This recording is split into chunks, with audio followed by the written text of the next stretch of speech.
Bonjour à tous, c'est Colline Balébaz, ambassadrice Radiance Mutuelle depuis quelques années.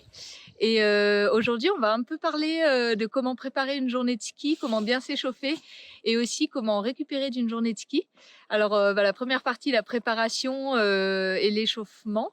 Donc, ça dépend un peu quel type de pratique on va faire, bien sûr, mais si on fait une journée de ski de piste classique, moi, je conseillerais de commencer par se mettre en jambes sur des pistes qu'on connaît un peu, des mouvements, répéter un peu ces mouvements avant d'aller sur des pistes compliquées. Donc, ça permet d'échauffer le corps et aussi d'éviter les petits bobos qui peuvent être dus quand on attaque trop rapidement la journée.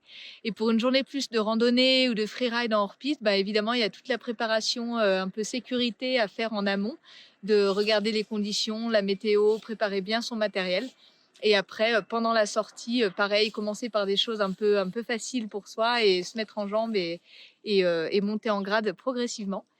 Et au niveau de la récupération, après une journée, quand on veut essayer d'enchaîner plusieurs journées assez intenses, il y a des trucs tout simples, hein. Moi, les premières choses dont je parlerais, ce serait bien boire, s'étirer. Si on arrive à trouver 20 minutes pour s'étirer, c'est toujours bien.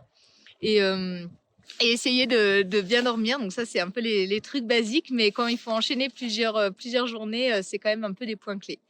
Voilà, donc je vous souhaite à tous une très bonne fin de saison et profitez bien des dernières chutes de neige et des dernières belles journées. À bientôt.